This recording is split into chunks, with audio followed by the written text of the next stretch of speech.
This news is sponsored by St. Joseph Senior Secondary School, Panapur, Kadiyat, Bangra, Muzaffarpur.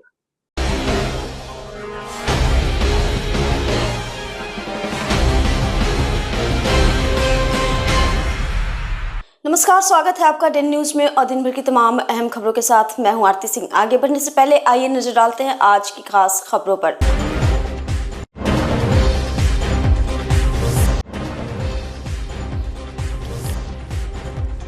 लीची के पेड़ पर लटका मां बेटी का शव।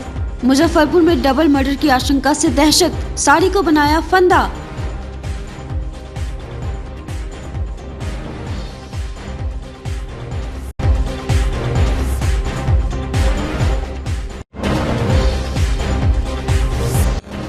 एटीएम मशीन काटकर चोरी करते समय लगी आग, 4 लाख जलकर राख। बदमाशों के करतूत सीसीटीवी में कैद।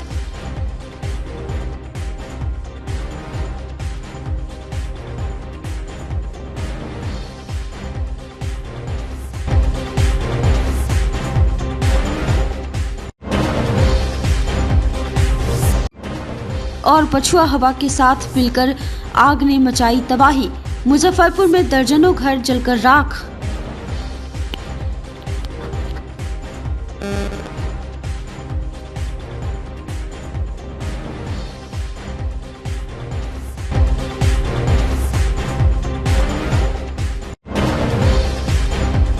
तो ये थी सुर्खियां और अब खबरें विस्तार से। इन दिनों अवैध संबंध में हत्या के मामले तेजी से बढ़े हैं। हंसता खेलता परिवार अवैध संबंध की वजह से तबाह हो रहा है। बीते ही कुछ दिनों की बात की जाए तो ऐसे कई मामले सामने आए हैं जिसमें अवैध संबंध की आग में कई जिंदगियां बर्बाद हो गई।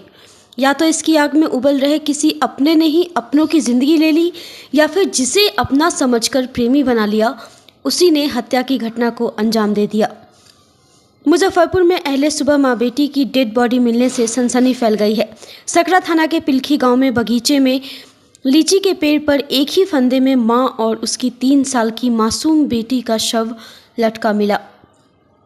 आसपास के ग्रामीण दोनों की हत्या कर शव लटकाए जाने की आशंका जता रहे हैं। महिला की साड़ी उतारकर उसका फंदा बनाया गया था। आशंका जताई जा रही है कि अवैध संबंध में महिला की हत्या की गई। हत्या से पहले मां ने काफ़ी संघर्ष किया है। उसका पेटीकोट मिट्टी से सना हुआ है। हाथ, चेहरा, बाल और कपड़े की स्थिति से अंदाज़ा लगाया जा रहा है कि महिला के साथ गलत भी किया गया है। शव लटके होने की सूचना पर आसपास के गांव के लोग मौके पर जुट गए। जांच के लिए एफएसएल की टीम को बुलाया गया। मृतका की पहचान पियर थाना क्षेत्र के सिमरा गांव की 25 वर्षीय रीना देवी और 3 वर्षीय बेटी पुतुल कुमारी के रूप में की गई है। बताया जा रहा है कि महिला का पति मजदूरी करता है। गैर मौजूदगी में महिला का किसी व्यक्ति के साथ अवैध संबंध कायम था। इसकी जानकारी पति को लग गई थी। पति अपने पत्नी से नाराज चल रहा था, बातचीत नहीं करता था। इसकी शिकायत ससुराल वालों को भी की गई थी। 2 दिन पूर्व महिला अपनी 3 वर्षीय मासूम के साथ घर से निकली, फिर वापस नहीं लौटी। वहीं आज अहले सुबह परिजनों को जानकारी लगी, जिसके बाद मातम पसरा हुआ है। इधर पुलिस ने शव को पोस्टमार्टम के लिए भेजकर मामले की जांच में जुट गई है। महिला और 3-4 साल की बच्ची है। उसको जो है लीची के बागान में। कौन सा लीची का क्या नाम है? ये अपना हमारे मोहम्मदपुर पंचायत के कोठी पंचायत में पिलखी चौक के पास में बागान है। अच्छा। इसमें इसको लटका के माँ बेटी के दोनों को लगता है, ऐसा लग रहा है कि जहन्नम पर मार दिया गया है।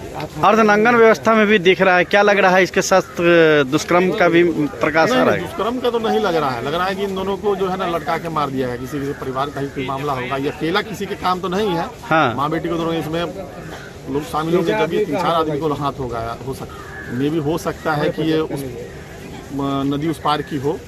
अभी तक इसकी पहचान नहीं हो पाई। कल 6 बजे निकल गया। अबुआ के नंदलाल चौनी के घर वाली ले गया। ओखनी हम देखा गया तो पलंग चौकी पर सोता हुआ बच्चा खेलता हुआ है। विवाद हुआ था कि नहीं, बर्बाद लड़की 2 नंबर है। घर से कल कितने बजे निकली थी? 6 बजे। पति क्या करता है? पति कौन? हमार पति नहीं, इनका बेटा आपका क्या करता है? आपका हमारा बेटा चुनाई के काम करता है। क्या नाम है बेटा के? राम निवास। हम तो नहीं जानता है, मगर कोनो मोबाइल पर देखा आया है तो हम देखिए। हम तो मोबाइल उबाइल नहीं चलावे आता है, हम की जाने गया। किसी से मारपीट हुई थी क्या? ना, मारपीट नहीं हुआ है। गाँव में जाकर हो जाएगा। ये जे लड़की न गुआ के साथ जाएगा तो लड़की हमार खत्म न हो। न सास पुतों में कभी न लोला छुट्टी कहियो मार। अगुआ के यहाँ ये लड़की 2 नंबर काम कैलक है न, तो ओकरा गार्जियन के बुलाल गेले तो हम कहले जे बुला कर आ लड़की ले जाओ उतक्का हो, लड़की हमरा साथ में न रहत। ओकर माय की कहिए समधिनी अहाँ एहन न हो सकले है, न हम जा मर गेले, ओकरा कोनो न है। कहाँ है इनका नहिरा? मेथनापुर है। कौन थाना में? हम मेथनापुर के नहीं जानते क्या हैं। लगता है आत्महत्या है कि आत्महत्या है? आँय? ये लोग मार देते हैं कि अपने मर के लिए हम नहीं जानते हैं इसे। ये मामला है, पहले सुबह लोगों को पता चला। ये तिलखी चौक के पास का लीची बागान है और यहाँ पर बीना देवी, जिसकी उम्र करीब 25 बरस है, इनका ससुराल बगल में ही पियर थाना अंतर्गत सिमरा में, और इनकी बेटी करीब 3 साल की है, पुतुल कुमारी। तो पहले सुबह जैसा कि एफएसएल टीम भी साथ में है और एफएसएल टीम द्वारा बताया गया कि पहले साड़ी को तना में लपेट दिया गया है। लीची के तना में देख सकते हैं, ये यहाँ पर लीची के तना में लपेट कर उसके साड़ी के एक कोने पर, एक इंड पर अपने गले में फंदा लगा लिया और दूसरे में अपने बेटी पुतुल कुमारी को लगा दिया। और एक ही साथ ये लोग दोनों ही फांसी लगाकर उनकी प्रथम दृष्टया लग रहा है कि ये सुसाइड है और अपने से फांसी लगाया हुआ है। उनकी जब घर पे सिमरा में देखा गया तो केवल इनकी सास मिली हैं वहाँ पर। उनके पति रामविलास सहनी और ससुर प्रेमलाल सहनी, ये दोनों फिरार हैं।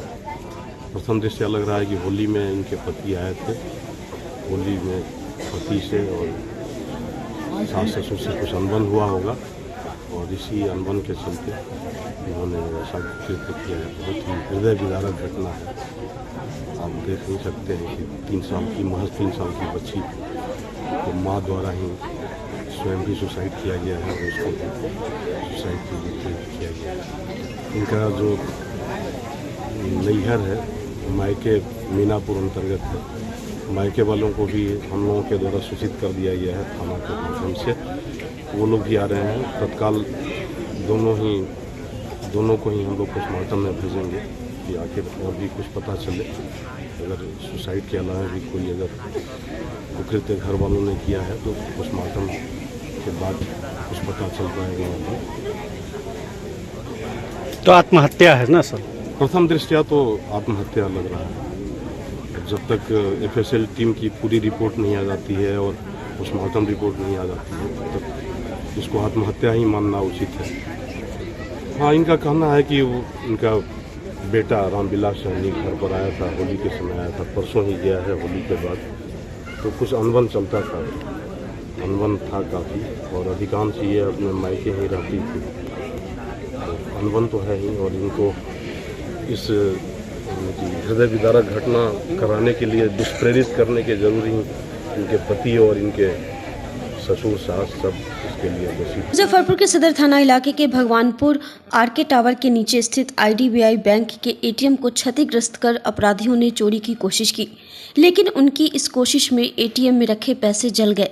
दरअसल बदमाशों ने गैस कटर से एटीएम को काटा, लेकिन इसके कारण एटीएम में रखे सारे पैसे जल गए, जिसके बाद सभी अपराधी वहां से भाग निकले। इस घटना से एटीएम में रखे 4,33,000 रुपये जलकर राख हो गए। अपराधियों की करतूत सीसीटीवी कैमरे में कैद हो गई है, जिसमें दिख रहा है कि ब्लैक स्कॉर्पियो से 5 की संख्या में अपराधी पहुंचते हैं। उसके बाद एटीएम के बंद शटर का ताला तोड़कर अंदर प्रवेश कर जाते हैं। अंदर घुसते ही एक अपराधी सीसीटीवी कैमरे में स्प्रे कर घटना को अंजाम देकर बड़े आराम से वहां से निकल जाता है। घटना सुबह 3 बजे की बताई जा रही है। इस वारदात से सदर थाने की गश्ती दल एक बार फिर से सवाल खड़ा हो रहा है, क्योंकि एटीएम से मात्र 200 मीटर की दूरी पर सदर थाना है। बताया जा रहा है कि इसी बैंक के एटीएम से पहले भी इसी तरह की घटना को अंजाम दिया जा चुका है। उस मामले में भी एक भी अपराधी की गिरफ्तारी नहीं हो पाई थी। डीएसपी टाउन 2 विनीता सिन्हा ने बताया कि सीसीटीवी से अपराधियों की पहचान की जा रही है। सुबह में पूरे एटीएम को जला के राख कर दिया है और सुबह ही 3:40 पर आके ताला तोड़ के और इसको क्या कहते हैं ताला खोलने की कोशिश किया एटीएम का, नहीं खोलने के चलते आग पकड़ लिया। अच्छा, ये लगभग 3:45 का टाइम है। मैंने में पूरा आ गया जी, पूरा टीवी सीसी कैमरा पर आया है। वह झारखंड का उनका गाड़ी का नंबर है, वो साला सब आया 43 में उतर के जाके अपना फोर व्हीलर से आया है, फोर व्हीलर से आया हुआ है। वो लोग लगभग 3-4 आदमी था। 3-4 आदमी जी, घटना किया। वो आके पहले पूरा निवारा किया है, उसके बाद वो आके घटना का लगभग कितना कैश होगा? लगभग 4 से ऊपर होगा। 4 लाख? हाँ, 4 लाख से ऊपर होगा कैश। और जल गया? जी, पूरा टोटल जल गया है, राख हो गया है। और एटीएम भी क्षतिग्रस्त किया है? हाँ, पूरा क्षतिग्रस्त पूरा जला के राख कर दिया है एटीएम को भी। बीबीगंज जो सदर थाना अंतर्गत है, वहाँ पर एक IDBI का एटीएम है, जिसमें कल देर रात्रि करीब 3:30 बजे कुछ अपराध कर्मियों के द्वारा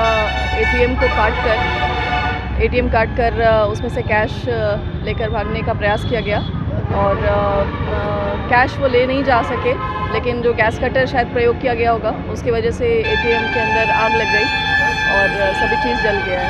पैसा भी जला है? जी, पैसा भी जल गया है। मैडम, अभी जो करेंसी चेस्ट है वो जैसा हम देख पा रहे हैं, उसको काटने का प्रयास किया गया था और FSL की टीम एक बार आ जाती है तो उसके बाद और भी चीज़ों की पुष्टि हो पाएगी।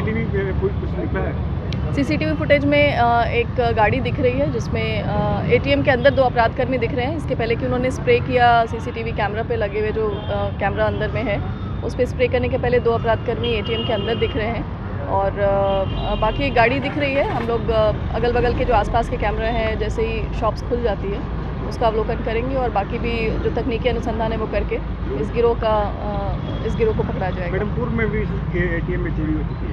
हाँ, पूर्व में लास्ट ईयर मुझे लगता है जून महीने में यहाँ पर ATM काटने का प्रयास किया गया था, पिछले वर्ष भी, और उसमें भी जो हमें इनपुट मिली थी और जो तकनीकी अनुसंधान हुआ था उसके बेसिस पे दूसरे ज़िलों में भी जाकर इसमें काफ़ी रेड छापामारी हुई है। हम लोग इसमें उस केस में भी प्रयासरत हैं कि जो ATM का गिरोह है दूसरे ज़िलों से भी हम लोग इसमें संपर्क में हैं, जो 1-2 और केसेस हैं वो भी इसके साथ ही डिटेक्ट हो जाएंगे। मुजफ्फरपुर के अहियापुर थाना क्षेत्र के जगदम्बा क्षेत्र नगर में उस समय अफरा तफरी की स्थिति बन गई जब 2 पक्ष आपस में भिड़ गए और इस दौरान जमकर मारपीट होने लगी। घटना के बाद एक पक्ष के लोगों ने दूसरे पक्ष पर फायरिंग कर दी। हालांकि इस फायरिंग में किसी को गोली नहीं लगी। वहीं दिन दहाड़े हुई गोलीबारी की घटना से पूरे इलाके में दहशत का माहौल है। घटना में दोनों पक्ष के 3 लोग घायल हैं, जिसे इलाज के लिए अस्पताल में भर्ती कराया गया है। सूचना के बाद मौके पर पहुंची पुलिस मामले की जांच में जुट गई है। घटना को लेकर बताया जा रहा है कि मंगलवार की दोपहर अहियापुर थाना क्षेत्र के बैरिया जगदम्बा नगर मोहल्ले में एक छोटे से ग्राउंड में कुछ युवक क्रिकेट मैच खेल रहे थे। इसी दौरान दूसरे पक्ष के लोग सामने आए, फिर उसके बाद से जमकर मारपीट करने लगे। क्रिकेट मैदान में लगे हुए विकेट को उखाड़कर मारपीट शुरू कर दिया। विरोध करने पर दूसरे पक्ष के लोगों ने फायरिंग कर दिया। फायरिंग से पूरे इलाके में दहशत का माहौल बन गया। अहियापुर थानेदार रोहन कुमार ने बताया कि दोनों पक्ष से बयान लेकर मामले की जांच की जा रही है। क्रिकेट खेल रहे थे, हम MR में काम करते हैं सर। क्रिकेट खेलने के दौरान 20 से 30 की संख्या में वो लोग आए हैं, जिसमें एक 12 से 13 साल का एक लड़का था, उसको उठा के ले जाने लगे हैं। उसको हम लोग बीच बचाव किए हैं। उस दौरान निकाल के पिस्टल लोग फायरिंग किया कि ये लोग भाग जाएगा, लेकिन हम लोग नहीं भागे सर, उसको नहीं जाने दे रहे थे। उसके बाद सर पिस्टल से हमको मारा गया 2-3 बार और उसके बाद वो लोग विकेट निकाल के ये लोग बीच बचाव किया, ये लोग को भी मारा सर। इस कारण सर हम लोग को मारा गया। कोई विवाद नहीं, कोई विवाद नहीं। वो लोग से ये जगदम्बा नगर का घटना। एक छोटे बच्चे को ले जाने लगे हैं वहाँ से, तो जब लेकर जा रहे थे तो हम लोग वहाँ पे ये आगे बढ़ाया और बोला है कि नहीं, आप नहीं लेकर जाइए भैया, क्या हुआ है, माफ़ कर दीजिए, छोटा भाई है। इसी पे हाथ चलाने लगा है, इस पे पिस्टल निकाला है और पिस्टल के बट से सर पे मारा है, वार किया है और उसके बाद एयर फायरिंग किया है, फायरिंग भी किया है। और फिर एयर फायरिंग करने के बाद हम आगे बढ़े हैं इसको साइड करने के लिए, इसको लेकर जा रहा था, इसको भी लेकर जा रहा था। हम पूरा वीडियो बनाए हैं, मेरा फ़ोन छीन लिया है और उसी के वजह से, वीडियो बनाने की वजह से ही बहुत मारा है। सब पीठ पे मारा है, इधर मारा है, पैर पे मारा है, अंडर आर्म्स ये कोलुआ का है, जगदम्बा नगर। क्रिकेट खेलने के दौरान जिसमें 3 आदमी घायल हैं और उनका इलाज कराया जा रहा है। गोली चलने की भी बात आ रही है। हाँ, उसको जांच पड़ताल किया जा रहा है।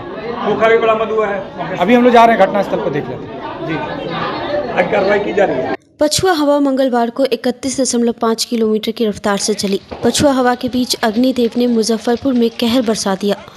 शहर से लेकर ग्रामीण क्षेत्रों में आग ने तबाही मचाई। लोग अपने अपने घरों से निकलकर पूरी मशक्कत कर आग पर काबू पा सके। कहीं मिट्टी डालकर तो कहीं पंप सेट चलाकर। दमकल की टीम भी पर्याप्त नहीं होने पर लाचार हो जा रहे थे लोग। आग की तबाही से बर्बाद हुए परिवार पूरी तरह से बिखर गए हैं। शहर के मझौलिया गोमती नंबर 5 के किनारे बसे दर्जनों झोपड़ी में आग लग गई, जिसमें लाखों का नुकसान हो गया।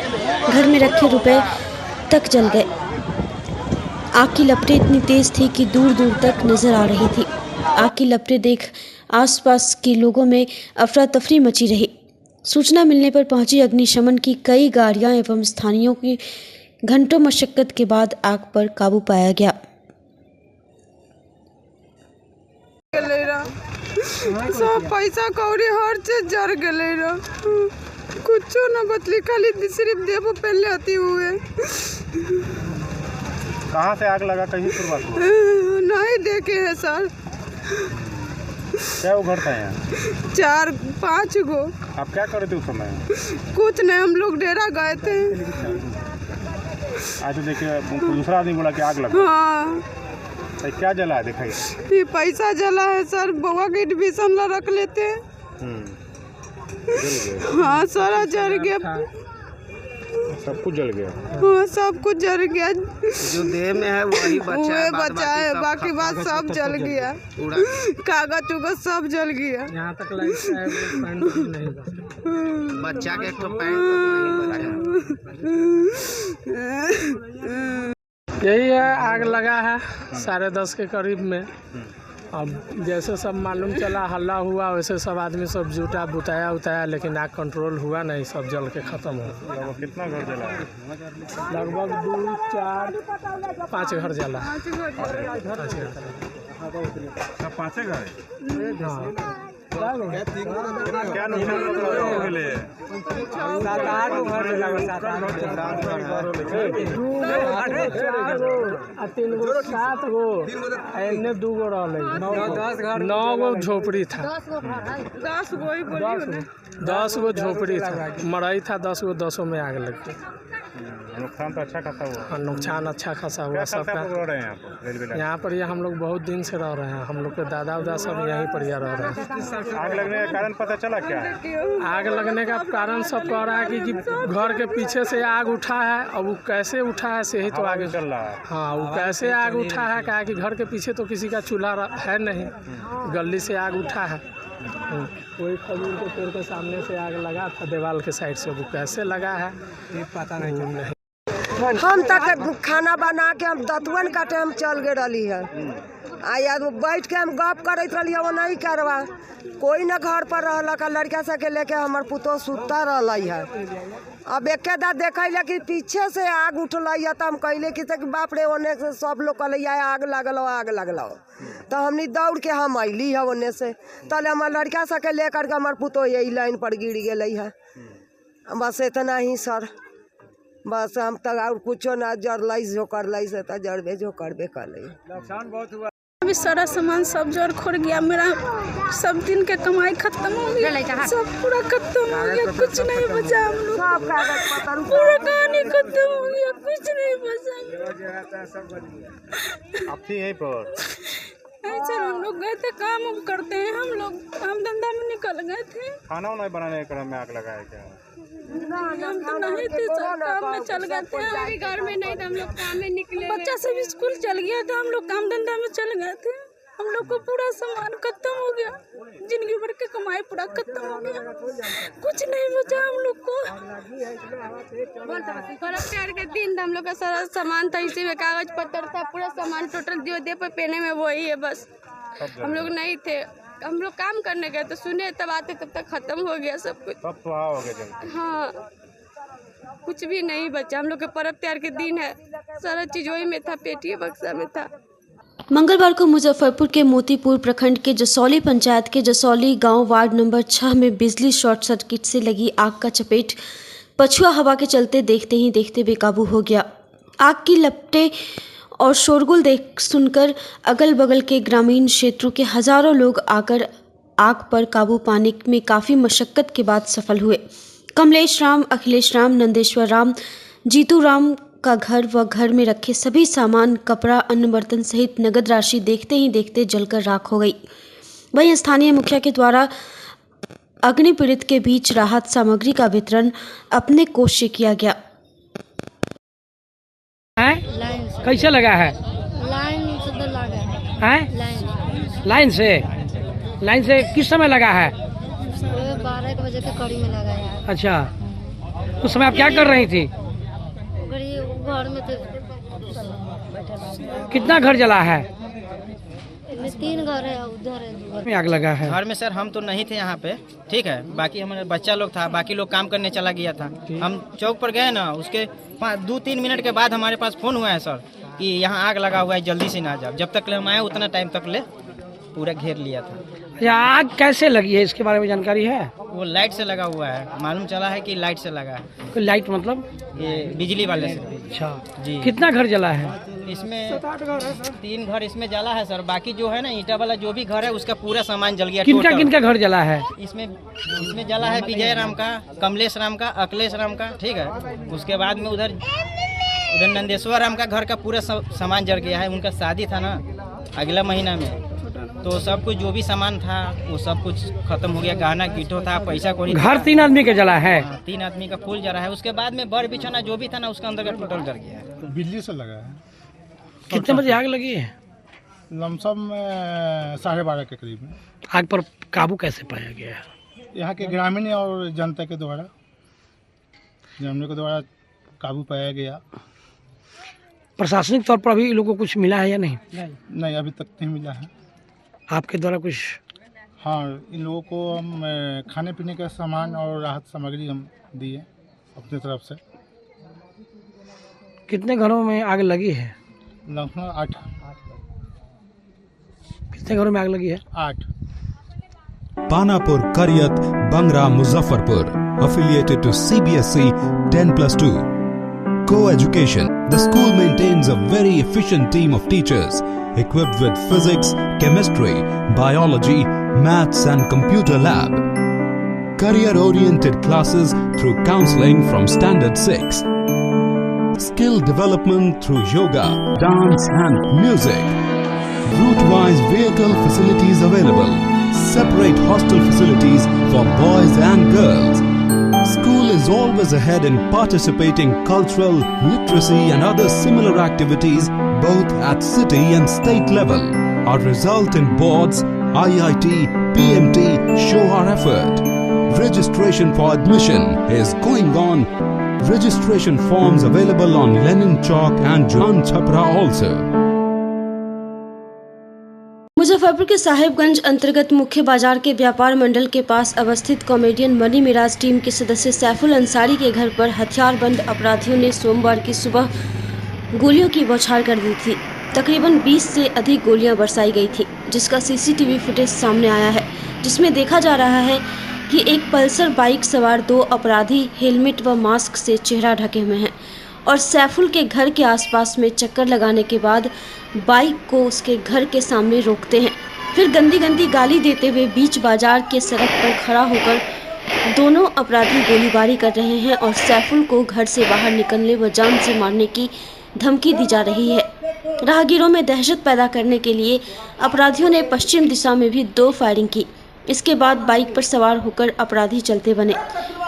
यह तस्वीर देखकर आप अंदाज़ा लगा सकते हैं कि अपराधी इतने बेखौफ हो गए हैं कि बीच बाजार में रोड पर खड़े होकर गोलियों की बौछार कर रहे हैं। इन अपराधियों में खाकी का कोई डर देखने को नहीं मिल रहा है। अपराधी खुलेआम दिन दहाड़े पुलिस को चुनौती दे रहे हैं। इस मामले में एसएसपी सुशील कुमार ने अपराधियों की गिरफ्तारी के लिए विशेष टीम का गठन किया है, जो लगातार छापेमारी कर रही है।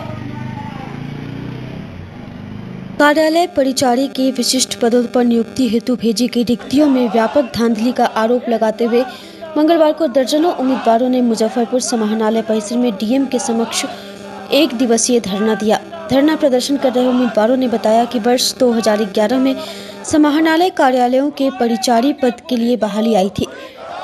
जिले से 400 से अधिक अभ्यर्थियों ने इसके लिए आवेदन किया, परीक्षा दी। 14 साल बीत गए, लेकिन आज तक मुजफ्फरपुर का परिणाम जारी नहीं किया गया। सभी जिलों का रिजल्ट प्रकाशित कर दिया गया, केवल मुजफ्फरपुर का ही रिजल्ट पेंडिंग में चला गया। आधे से ज़्यादा अभ्यर्थी अब अधेड़ भी हो गए, लेकिन नौकरी नहीं मिली। अगर जल्द रिजल्ट प्रकाशन नहीं होता है तो हम सभी अभ्यर्थी आत्मदाह को मजबूर हो जाएंगे। और हम लोग सारे कैंडिडेट जो हैं परीक्षा दे करके हम लोग आए हैं गांधी बापू परिसर में परीक्षा दिए। उसके बाद हम लोग आशा लगाए कि अब आएगा रिजल्ट। कब आएगा रिजल्ट? हम 15 सितंबर को परीक्षा दिए थे 2024 में परीक्षा दिए। उसके बाद हम लोग आशा लगाए कि अब होगा तब होगा, अब होगा तब होगा। आज तक हम लोगों का वो 50 गो रिजल्ट कैसे भेजे हैं भगवान जाने। मेरे आदरणीय मुख्यमंत्री जी, मैं तो महिला हूं और मैं उनसे अनुरोध करती हूं कि कम से कम जो भी मेरे कैंडिडेट हैं उन पर वो दया दृष्टि करें। और सबका उम्र ख़त्म है, 5 साल 2 साल 4 साल ऐसे उम्र है, वो सबको किसी तरह नियुक्ति पत्र दे करके और वो अपना सभी से खुशी खुशी बिहार से जीत करके जाएं। हम लोगों को नौकरी देंगे तो हम लोग खुशी से उनको वोट देंगे। कई बार आप लोगों ने प्रदर्शन किया है। हम लोग ये तीसरा प्रदर्शन है, चौथा प्रदर्शन हम लोग कर चुके हैं। और 20 तारीख को हम लोग पटना में जाएंगे, प्रदर्शन करेंगे। और आदरणीय मुख्यमंत्री जी से हमारा यही रिक्वेस्ट है कि हम लोगों के आवाज़ को वो सुने और कान में तेल जो डाले हैं वो निकाल दे। मैं महिला होकर के बोलती हूँ, महिला को वो बहुत हेल्प करते हैं। इलेक्शन भी आने वाला है।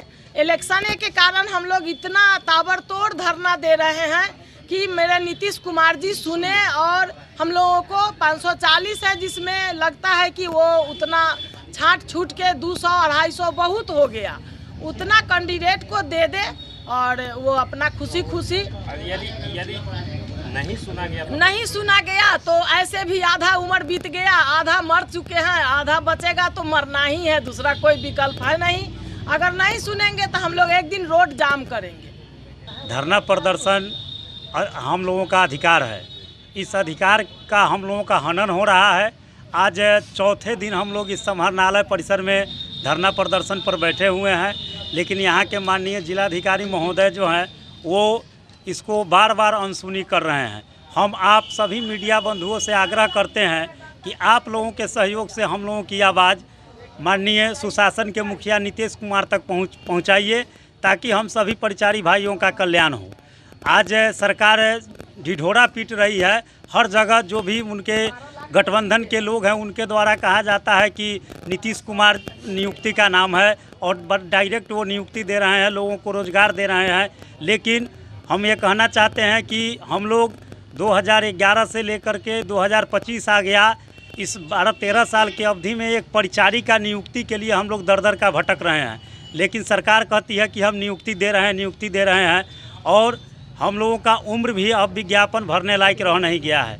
सभी लोग 40 प्लस हो चुके हैं, किसी का 57, 58 और 59 साल भी हो चुका है। और ऐसे लोगों से मतलब ये राज्य कर्मचारी चयन आयोग ने लिखित परीक्षा का आयोजन कराया और लिखित परीक्षा के आयोजन के बाद जब मुजफ्फरपुर ज़िले का कहीं कोई रिक्ति का प्रकाशन नहीं किया गया था, ये बहुत बड़ा उम्मीदवारों के साथ धोखाधड़ी हुआ, जो मतलब डार्क में रखा गया सभी कैंडिडेट को।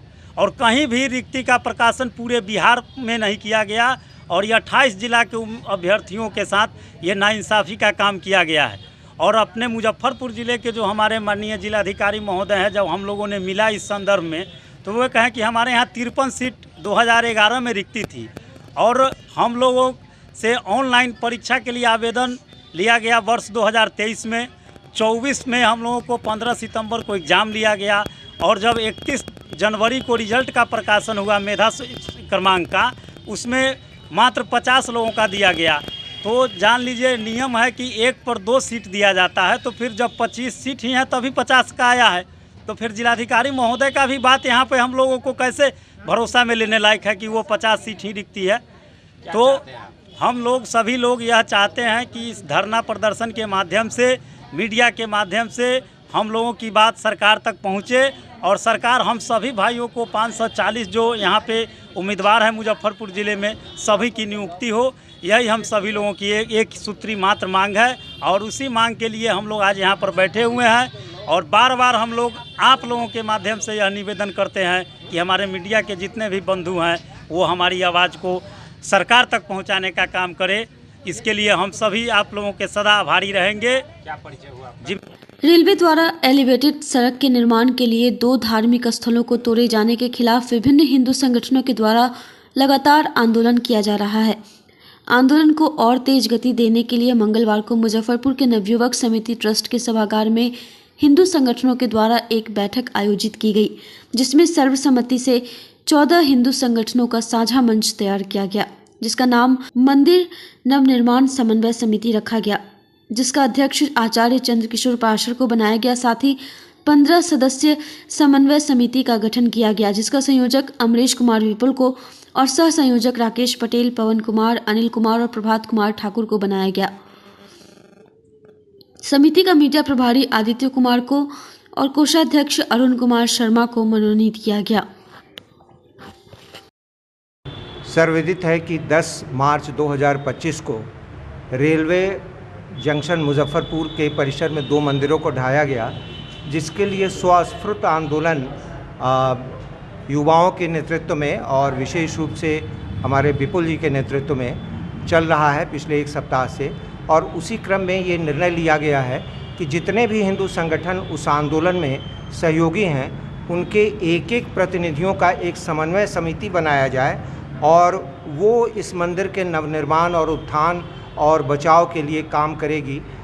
इस दृष्टि से आज सर्वसम्मति से यहाँ उपस्थित सभा में सभी संगठन, हिंदू संगठन के प्रतिनिधियों ने मंदिर नवनिर्माण समन्वय समिति के नाम का निर्णय किया है। हम सभी अपने अपने संगठनों के अस्तित्व को बरकरार रखते हुए, उसके कार्यशैली को बरकरार रखते हुए एक साझा मंच के अंतर्गत ये हम लोगों ने बनाया है, जिसके अंतर्गत हम काम करेंगे। और इसकी अभी समन्वय समिति बनाई जानी है और आगे हमारी कार्य योजना क्या होगी, अदालत में हम कब जाएंगे, किस रूप में जाएंगे, सड़कों पर संघर्ष कब करेंगे, इन सभी विषयों पर अभी बृहद चर्चा चल रही है। और चर्चा के बाद जो निर्णय होगा उसी अनुसार हम लोग सभी संगठन के लोग एक साथ काम करेंगे। जो संगठन आज की बैठक में नहीं हैं, उन संगठनों को भी हम आमंत्रित करेंगे व्यक्तिगत संपर्क करके।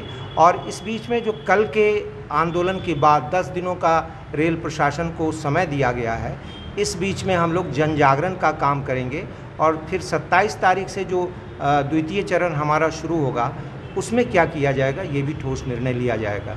इंसाफ मंच के जिलाध्यक्ष व भाकपा माले के जिला कमेटी सदस्य फहद जमा ने मंगलवार को मुजफ्फरपुर मिठनपुरा चौक न्यू कॉलोनी स्थित अपने आवास पर एक भव्य इफ्तार पार्टी का आयोजन किया। इस मौके पर शहर के गणमान्य लोगों के साथ साथ महागठबंधन के प्रमुख नेताओं की खास उपस्थिति रही।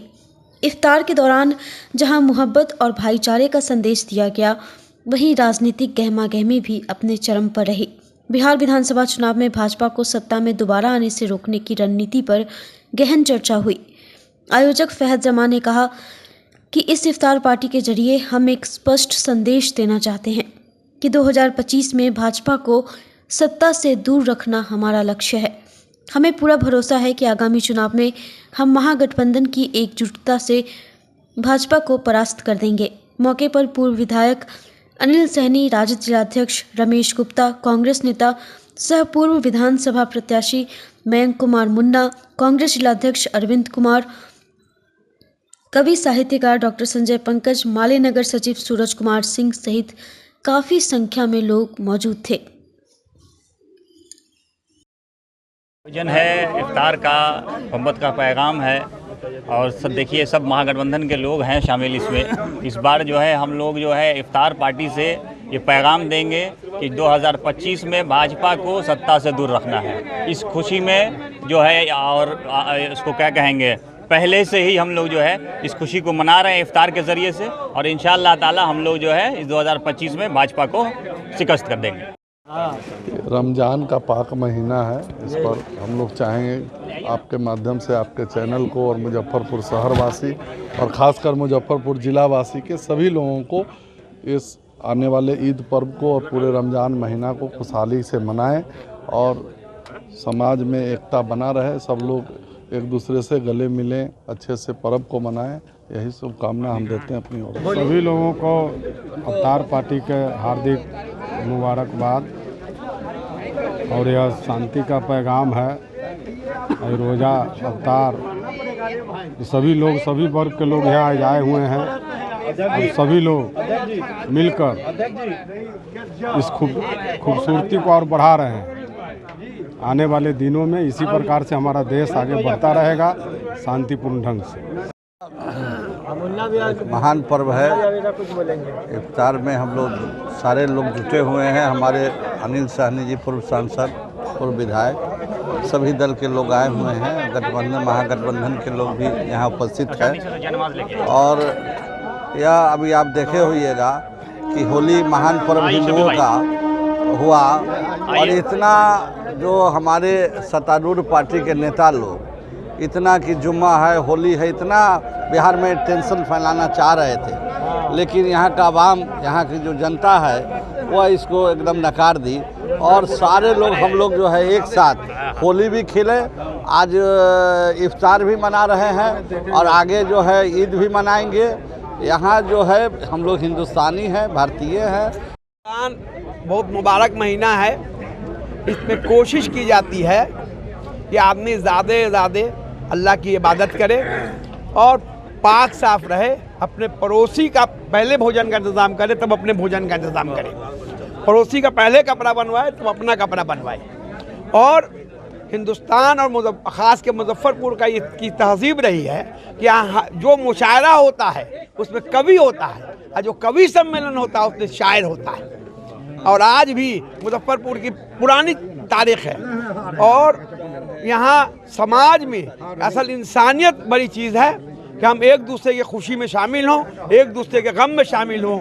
अगर किसी की यहाँ मौत हो तो हम पहले कंधा देने जाएं और किसी के यहाँ शादी हो तो उसकी मदद पहले करनी है। मंगलवार को मुजफ्फरपुर के पानापुर करियात स्थित Saint Joseph senior secondary school में न्यू एजुकेशन पॉलिसी 2020 के अंतर्गत फिजिकल हेल्थ एजुकेशन का आयोजन किया गया, जिसमें कक्षा 6 और 7 के बच्चों का हाइट, वेट, दौड़ने की क्षमता, खड़े होकर लंबी कूद सहित अन्य का आयोजन किया गया। टेस्ट के माध्यम से बच्चों का व्यक्तिगत रुचि किस खेल विधा में है यह भी जानकारी ली गई, ताकि अन्य सत्र 2025-26 में उनकी रुचि अनुसार उनको प्रशिक्षित किया जा सके। बच्चे लिखित परीक्षा के समान ही इस परीक्षा को महत्व देते हुए उत्साहित होकर बेहतर परिणाम के लिए प्रयास करते दिखे। परीक्षा के सुचारू संचालन में विद्यालय के खेल शिक्षक अविनाश कुमार के साथ सोनू कुमार व अन्य शिक्षक शिक्षिकाओं का योगदान रहा। आज हमारे विद्यालय में फिजिकल हेल्थ एजुकेशन टेस्ट हुआ है, जिसमें हमारे वेट, हाइट और स्ट्रेंथ बताए गए हैं। इसमें शिक्षक का क्या सहयोग रहा? इसमें शिक्षकों का बहुत ज़्यादा ही सहयोग रहा। आज उन्होंने बताया है कि समय पर गेम और अनुशासन में गेम कैसे सीखा जाता है और गेम खेलने का तरीका बताया गया है। क्या आप खेलकूद में अपना करियर बनाना चाहते हैं या हाँ, मैं अपना खेलकूद में करियर बनाना चाहती हूँ, क्योंकि आजकल ज़रूरी नहीं है कि बस पढ़ाई में ही करियर बनाए, खेलकूद के साथ साथ पढ़ाई में भी रुचि होनी चाहिए। आपके विद्यालय में क्या कुछ हुआ? आज हमारे विद्यालय में फिजिकल हेल्थ एजुकेशन टेस्ट हुआ, जिसमें हमारा वेट, हाइट और अलग अलग स्पोर्ट्स में, अलग अलग इवेंट्स में हमारा स्ट्रेंथ चेक किया गया और बहुत सारा ग्राउंड एक्टिविटी कराया गया है। इसमें शिक्षक का क्या सहयोग रहा? इसमें शिक्षक का यह सहयोग रहा है कि शिक्षक हम लोगों को गाइड किए हैं और गाइडेंस के साथ साथ हम लोगों को ये भी बताए हैं कि किस तरीके से कौन सा गेम हम लोग खेल सकते हैं। आपको कौन कौन सा गेम पसंद है? हमको कबड्डी और एथलेटिक्स बहुत पसंद है। आप खेल कूद में अपना करियर बनाना चाहते हैं या चाहती हैं? हाँ, हम खेल कूद में अपना करियर बनाना चाहते हैं क्योंकि भारत सरकार का आजकल भारत में बहुत सारे जो पोस्ट हैं वो खेल की वजह से भी मिलते हैं। बिहार सरकार का एक लागू हुआ है मेडल लाओ नौकरी पाओ, इससे हम बहुत सहमत हैं। इसी के कारण मेरा भी यह सोच है कि हम खेल कूद में अपना करियर बना सकते हैं। सर, आज हमारे विद्यालय में फिजिकल हेल्थ एजुकेशन टेस्ट हुआ है जिसमें हमें ये सिखाया गया है कि कैसे हम अपना स्ट्रेंथ को चेक कर सकते हैं और इसमें बहुत से स्पोर्ट और इवेंट के बारे में सिखाया गया। इसमें शिक्षक का क्या सहयोग रहा? इसमें शिक्षक का बहुत सारा सहयोग रहा। इन्होंने हमारी सभी इवेंट को पूरे करने में मदद की है और यह सिखाया है कि हम कैसे अनुशासन में कैसे खेले जा सकते हैं। आपको कौन कौन सा गेम ज़्यादा पसंद है? गेम हमें क्रिकेट बैडमिंटन और कबड्डी जैसे गेम बहुत पसंद है क्योंकि इनमें भाग दौड़ और स्ट्रेंथ का बहुत ज़्यादा है, इसलिए हमें ये सब गेम खेलना बहुत पसंद है। पढ़ाई के साथ साथ खेल कूद का आपके लिए क्या महत्व है? सर, पढ़ाई के साथ खेल कूद का बहुत महत्व है क्योंकि सर ज़रूरी नहीं कि आज के ज़माने में पढ़ाई से ही अपना करियर बनाया जाए। आज हम पढ़ाई के साथ साथ हमें खेल में भी रुचि रखनी चाहिए क्योंकि आजकल खेलों में बहुत सारी अपॉर्चुनिटी मिल रही है। हमारी बिहार सरकार में ये आज घोषणा की गई है कि मेडल लाओ नौकरी पाओ, इसलिए हमें खेल कूद के साथ साथ भी पढ़ाई के साथ साथ भी खेल कूद में भी रुचि रखते हैं। आज हमारे विद्यालय में फिजिकल टेस्ट एजुकेशन टेस्ट हुआ है जिसमें सर ये सबसे पहले तो हम लोग आए हैं डिसिप्लिन के साथ और उसके बाद सबसे पहले उसमें हाइट वेट और बहुत सारे तरीका का खेल खिलाया गया है। उसमें बताया गया है कि कैसे खेले और इसके क्या क्या लाभ है। इसमें शिक्षक का क्या सहयोग था? सर, इसमें शिक्षक का बहुत ही सहयोग रहा है। जैसे कि सर इसमें ये बताया गया है कि इसको सबसे पहले ध्यानपूर्वक खेलना चाहिए और इसमें जितना हम फोकस करेंगे उससे हमारा स्ट्रेंथ लेवल बढ़ेगा। और सर इसको सबसे पहले शिक्षक द्वारा ये समझाया गया है कि इसमें डिसिप्लिन बहुत ज़रूरी है और इसको अगर हम डेली करेंगे तो इससे हमारे क्या क्या फ़ायदे। आपको कौन कौन सा गेम पसंद है? सर, हमको सबसे अच्छा गेम, ऐसे तो मुझे सब गेम खेलना पसंद है लेकिन सर इसमें सबसे अच्छा हमको गेम खेलने में लगता है क्रिकेट। क्या आप खेलकूद में अपना करियर बनाना चाहते हैं? यस सर, हम अपने करियर खेलकूद में बनाना चाहते हैं क्योंकि सर खेलकूद से भी आजकल बहुत से करियर बनते हैं। पहले हिसाब सर नहीं है कि पहले के लोग कहते थे कि खेलोगे कूदोगे हो गए ख़राब और पढ़ोगे लिखोगे बनोगे नवाब, लेकिन सर आजकल के दौर में सर इसको चेंज कर दिया गया और हमारे जितने भी खिलाड़ी हैं वो मेहनत और टैलेंट से अगर खेलते हैं तो वो बहुत अच्छा करते हैं और अपने देश का नाम रोशन करते हैं। पढ़ाई के साथ साथ खेल कूद का आपके लिए क्या महत्व है? सर, पढ़ाई के साथ खेल कूद का इसलिए भी ज़रूरी है क्योंकि सर सिर्फ पढ़ाई से ही नहीं होता है। सर खेल कूद अगर हम करेंगे, सर पढ़ाई के साथ खेल कूद भी ज़रूरी है और खेल कूद के साथ पढ़ाई भी ज़रूरी है क्योंकि सर अगर हम खेल कूद करेंगे वहाँ पर सर जाएंगे तो सबसे पहले हमें उसमें डिसिप्लिन से रहना होगा, जो कि सर सबसे पहले पढ़ाई में यही सिखाता है डिसिप्लिन और अनुशासन क्या होता है। और सर कहूँ भी सर इंटरव्यू अगर देना पड़ेगा तो सर पढ़ाई का उसमें बहुत योगदान रहेगा। सर कैसे बोल पानापुर करियत बंगरा Muzaffarpur affiliated to CBSE 10+2 co-education. The school maintains a very efficient team of teachers equipped with physics, chemistry, biology, maths and computer lab. Career-oriented classes through counseling from standard 6. Skill development through yoga, dance and music. Route-wise vehicle facilities available. Separate hostel facilities for boys and girls. School is always ahead in participating cultural, literacy and other similar activities both at city and state level. Our result in boards, IIT, PMT show our effort. Registration for admission is going on. Registration forms available on Lenin Chowk and Jalan Chhapra also.